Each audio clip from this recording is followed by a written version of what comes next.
Assalamualaikum warahmatullahi wabarakatuh. Alhamdulillah wa syukurillah wassalatu wassalamu ala rasulillah wa ala alihi wa ashabihi wa man tabi'ahu wa wala. Rabbi syrah li sadri wa yassir li amri wa hlul 'uqdatam min lisani yafqahu qawli.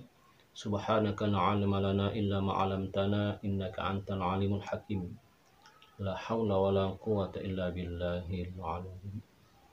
Alhamdulillah, syukur kita kepada Allah Subhanahu wa taala kerana dengan izinnya, dengan limpah dan kurnianya, maka sekali lagi kita dapat bertemu dalam siri-siri tazkirah online ini di masa-masa keadaan negara kita masih dalam keadaan PKP akibat wabak COVID-19 yang melanda di seluruh dunia dan tampiasnya juga datang kepada kita, ya. Jadi tuan-tuan dan saudara-saudari yang dikasihi sekalian, maka sekarang ini kita berada di satu bulan yang mulia, iaitu yang dikatakan bulan Ramadan. Satu bulan yang penuh barakah, satu bulan yang penuh dengan maghfirah, yakni keampunan daripada Allah Subhanahu wa taala. Yang mana bulan ini dilipat gandakan segala amalan kita oleh Allah Subhanahu wa taala. Pahala-pahala amalan-amalan sunat dilipat gandakan pahalanya seperti mengamalkan amalan-amalan fardu. Contoh seperti sembahyang sunat, pahalanya seperti pahala-pahala kita mengajarkan sembahyang fardu. Begitu juga amalan-amalan yang lain. Ya, di bulan Ramadan ini banyak amalan-amalan yang baik kita amalkan, di antaranya hendaklah kita rajin membaca Al-Quran, terutama di bulan Ramadan ini. Lazimkanlah baca Al-Quran, ya. Bacalah setiap hari Al-Quran itu, kerana banyak fadilat, banyak pahala yang kita dapat hasil daripada kita membaca ayat suci Al-Quran. Kemudian di samping itu, di bulan Ramadan ini juga ada satu bulan yang dinamakan malam Lailatul Qadar. Lailatul Qadar ini adalah satu malam yang lebih baik daripada 1000 bulan. Dalam surah Al-Qadar itu ada diceritakan, kan? Inna anzalnahu fi lailatul qadr. Wa ma adraka ma lailatul qadr. Lailatul qadri khairum min alfi syahr.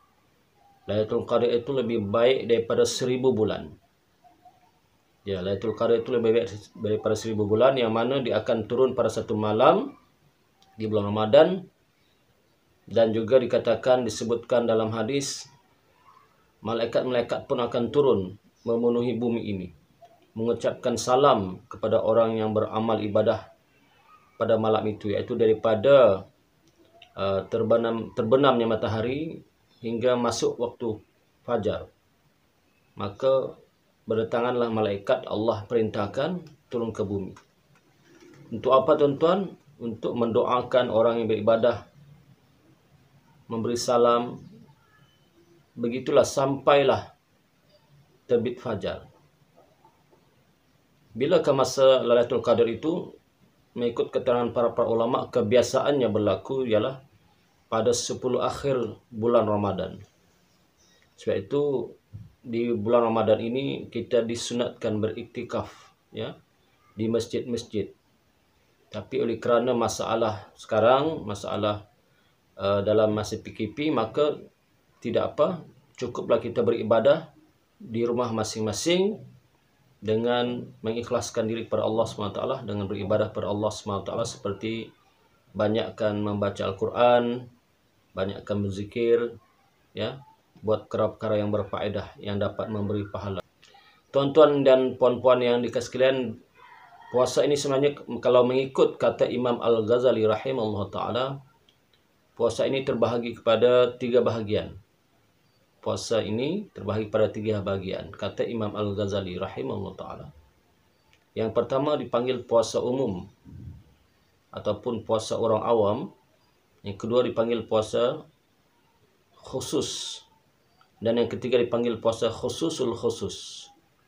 Apakah itu puasa orang awam ataupun orang umum ini? Puasa ini ialah puasa sekadar menahan lapar dahaga saja dan perkara-perkara yang membatalkan puasa. Itu sahaja. Nah, ini puasa orang umum iaitu menahan daripada makan, minum, syahwat, perkara-perkara yang membatalkan puasa seperti masukkan suatu dalam rongga. Ya. Itu sahaja. Ini puasa kategori orang awam, orang umum. Puasa sebegini kata ulama susahlah untuk meningkatkan diri kita untuk menjadi orang bertakwa. Kenapa? Kerana Allah sebut dalam Al-Quran pun kita pernah dengar tentang puasa ini untuk menggalakkan la'allakum tattaqun, kata Allah, supaya kamu menjadi orang yang bertakwa. Dalam Al-Quran jelas Allah beritahu, ya ayyuhallazina amanu kutiba alaikumusiyam kama kutiba alal ladzina min qablikum la'allakum tattaqun, kata Allah. Supaya kamu bertakwa, kata Allah. Supaya kita ni bertakwa. Jadi jalan-jalan untuk menjadi takwa ni banyaklah, di antaranya ialah amalan-amalan itu. Ibadah-ibadah itu. Kalau di bulan Ramadan pun kita tak dapat tingkatkan ibadah kita, tak dapat tingkatkan amal kita, bagaimana pula kalau di bulan-bulan yang lain? Di bulan Ramadan ini syurga, pintu syurga Allah buka seluas-luasnya. Di bulan Ramadan ini pintu syurga Allah buka seluas-luasnya. Kemudian pintu neraka Allah tutup. Kemudian syaitan-syaitan Allah ikat. Jadi artinya maknanya di bulan Ramadan ini adalah satu bulan yang kita boleh gandakan amal ibadah kita. Sebab itu para orang saleh, alim ulama, mereka bila Ramadan ini telah pergi, berlalu, mereka akan sedih, bahkan menangis kerana berpisah dengan bulan Ramadan. Bahkan kata Nabi dalam hadis, Nabi kata, andai kata kamu tahu kelebihan Ramadan ini, nescaya kamu akan ingin bahawa setahun penuh itu adalah bulan Ramadan. Tapi malangnya ramai yang tidak tahu akan kelebihannya, maka cuma berlalu pergi sahaja sebulan, yang ditunggu adalah malam takbir hari raya Aidilfitri. Nah, ini orang awam ya. Kemudian golongan yang kedua apa dia? Golongan kedua dipanggil puasa khusus. Puasa khusus ini adalah puasa yang bukan setakat dia menahan lapar dan dahaga dan perkara-perkara yang batalkan puasa, tapi dia juga menjaga panca inderanya. Dalam diri kita ni ada 7 panca indera ini daripada melakukan maksiat. Contoh, telinga. Dia hindarkan daripada mendengar perkara-perkara yang dilarang oleh agama kita. Ya, seperti mendengar orang mengumpat dan sebagainya. Mulut. Dia tutup. Mulut ditutup dan juga tidak dia buat perkara-perkara seperti berbohong, mengumpat, mengkeji, menfitnah dan sebagainya. Kemudian hidung pun begitu juga. Mata dia hindarkan daripada melihat perkara-perkara yang diharamkan oleh Allah Subhanahu wa taala. Melihat maksiat-maksiat yang diharamkan oleh Allah Subhanahu wa taala. Kemaluan pun begitu semua. Ya, terutama sekali untuk ujian yang paling kuat bagi orang yang berpuasa ini adalah mata. Ada 5 perkara yang dapat membatalkan pahala puasa. Hadis Nabi Muhammad sallallahu alaihi wasallam ada menyebutkan ada 5 perkara yang dapat membatalkan pahala puasa. Bukan membatalkan puasa lain ya. Membatalkan puasa lain, ini membatalkan pahala puasa. Atau artinya membinasakan puasa. Kata Nabi ada 5 hal ataupun 5 perkara ataupun 5 macam perkara-perkara yang dapat membatalkan pahala puasa kita. Ya, kata Nabi dalam hadis. Hadis riwayat Imam Abu Daud. Yang pertama sekali ialah berbohong. Berbohong. Dalam bulan Ramadan pun berbohong. Apalagi kalau di luar Ramadan. Di luar Ramadan dia berbohong, membawa kepada bulan Ramadan asyik berbohong. Apa asyik bohong? Membatalkan pahala puasa. Membatalkan pahala puasa. Bukan membatalkan puasa. Ingat, membatalkan puasa lain ini pahala berkurangan. Ya, pahala berkurangan. Yang kedua, mengumpat. Istilah sekarang ni dalam istilah yang terbaru ni, istilah moden ni dipanggil membawang. Asyik membawang saja. Bukan potong bawang, memasak, tidak. Tapi membawang kerana mengumpat. Cerita orang itu, cerita orang ini, cerita keburukan orang itu, keburukan orang ini. Cerita orang itu sekian.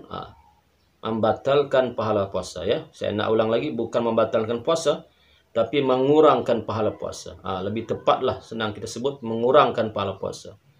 Yang ketiga, mengadu domba. Mengadu domba. Asyik jumpa orang itu cerita gini-gini. Jumpa orang sini cerita mengadu cerita hal itu, hal ini. Pun membinasakan, mengurangkan pahala puasa. Yang keempat, melihat dengan syahwat. Melihat itu mesti menggunakan mata. Tidak ada orang melihat menggunakan telinga, ya, menggunakan mata. Tapi dengan syahwat. Ada orang melihat tapi tak dengan syahwat. Ini dengan syahwat ni. Bernafsu dia melihat tu. Terutama melihat wanita-wanita yang berdekatan aurat, naik nafsunya, maka membinasakan, mengurangkan pahala puasa. Dan yang terakhir ialah bersumpah palsu. Sumpah. Tapi tak betul, palsu.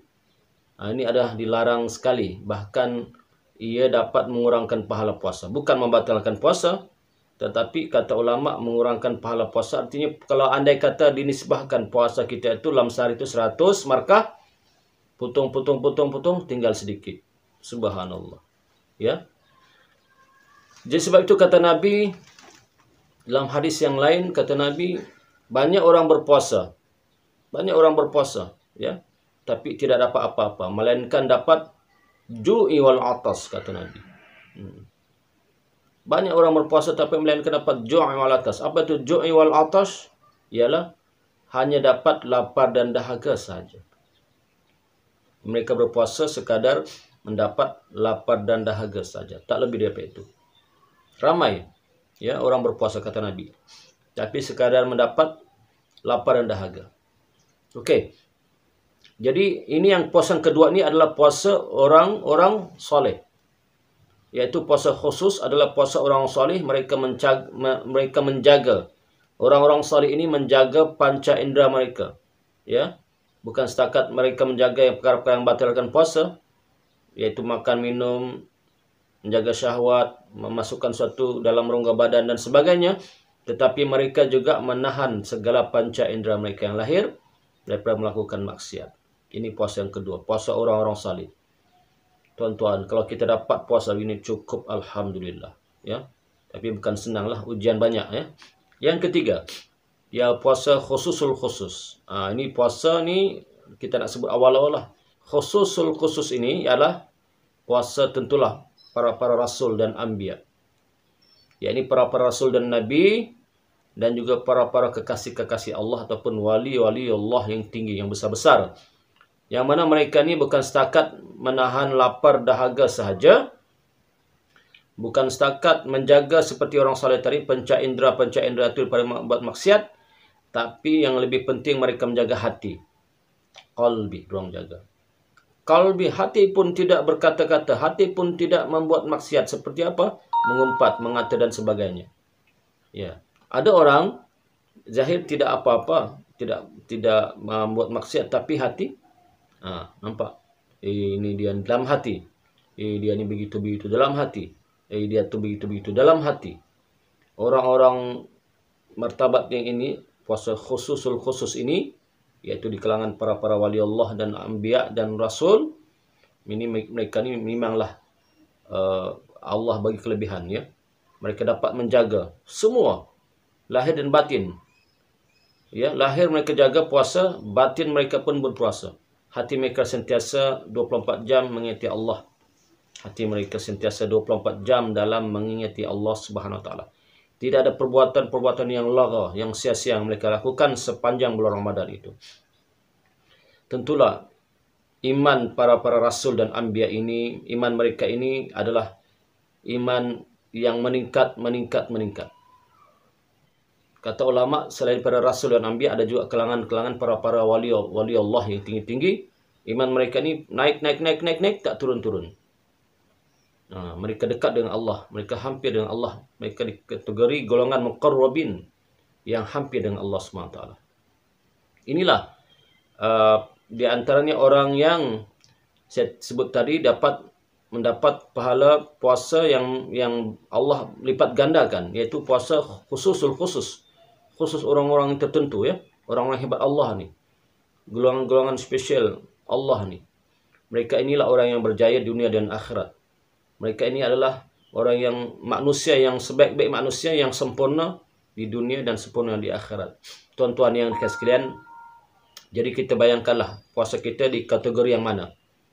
Adakah puasa orang awam, orang biasa yang sekadar menahan lapar dan dahaga, ju' wal atas saja, ataupun kelangan puasa orang-orang yang bukan sekat menahan lapar dan dahaga, tapi menjaga panca indera yang lahir ni daripada melakukan maksiat, seperti mulut tidak mengumpat, telinga tidak mendengar maksiat, mata tidak melihat maksiat, ataupun puasa yang ketiga, puasa khusus, ya, puasa yang menjaga semua lahir dan batin daripada melakukan maksiat. Ini semua terpulang pada kita semua. Tepuk dada tanya iman. Tapi nasihat saya bagi mereka yang masih lagi kekurangan ilmu pengetahuan dalam agama, maka rajin-rajinlah belajar agama. Kalau dulu kita telah menempuh Ramadan, contoh dah 30 kali, 40 kali, 50 kali, 50 tahun kita berada dalam bulan Ramadan, tapi tiada peningkatan yang baik, maka kali ini, tahun ini, bulan ini, Ramadan kali ini, kalau boleh kita baikilah Ramadan kita, yang kalau boleh jadikanlah Ramadan ini Ramadan yang terbaik dalam semua Ramadan yang pernah kita lalui. Kerana apa tuan-tuan? Kita katakan begitu kerana kita tidak pasti apakah Ramadan di tahun hadapan kita dapat lagi menempuhnya ataupun dapat lagi melaksanakannya atau tidak. Kita tidak pasti tuan-tuan. Umur kita, wallahu alam, adakah kita sampai ke Ramadan yang akan datang atau tidak. Jadi kalau begitu, kalau kita tidak tahu umur kita, bahkan memang tidak ada yang tahu umurnya, maka sekarang inilah, anggaplah ini Ramadan yang terakhir bagi kita. Maka sama-sama kita tingkatkan ibadah. Kalau tak banyak pun mampu kita buat banyak, maka buatlah sikit-sikit. Ada yang berkata, Ustaz suruh saya baca Quran, saya tak pandai baca Quran. Saya cuma pandai baca sikit-sikit saja. Apa yang kamu hafal? Dia kata surah Qul Huwallahu Ahad. Saya kata, tak apa, kalau kamu tak mampu, bacalah surah Qul Huwallahu 3 kali.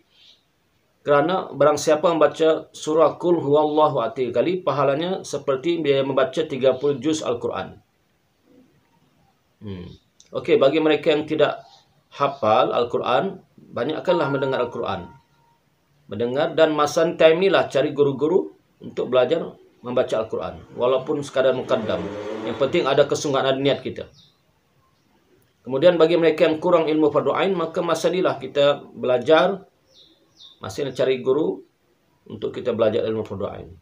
Kalau dulu kita sebelum Ramadan kita selalu meninggalkan solat, tidak mengajarkan sembahyang 5 waktu, maka masa inilah kita mengajarkan salat sembahyang 5 waktu. Kalau dulu asyik sembahyang maghrib isyak, bulan Ramadan inilah kalau boleh penuhkan sembahyang 5 waktu. Subuh, zuhur, asar, maghrib, isyak full. Bahkan ditambah dengan solat tarawih. Ada yang berkata, Ustaz, saya tak dapat sembahyang tarawih di masjid. Tak apa, sembahyang tarawih di rumah. Kerana sembahyang tarawih tidak semestinya dalam masjid, tapi di mana-mana pun boleh.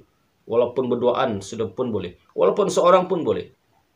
Sembahyang tarawih di rumah bersama keluarga, ya, bersama keluarga, anak-anak dan isteri di rumah.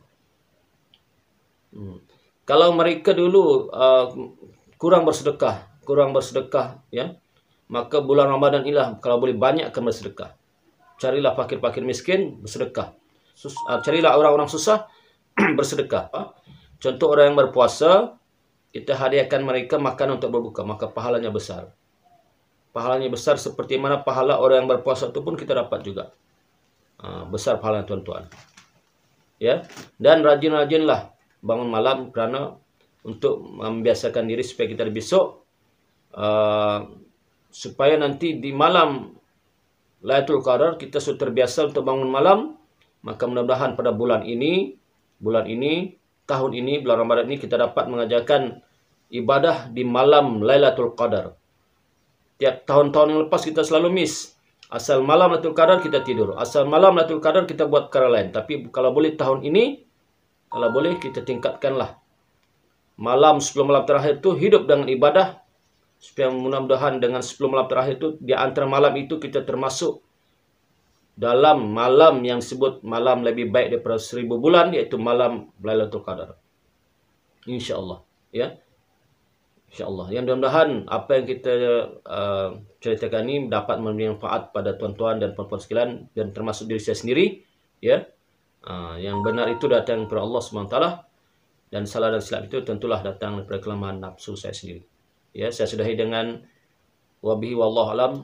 Assalamualaikum warahmatullahi wabarakatuh.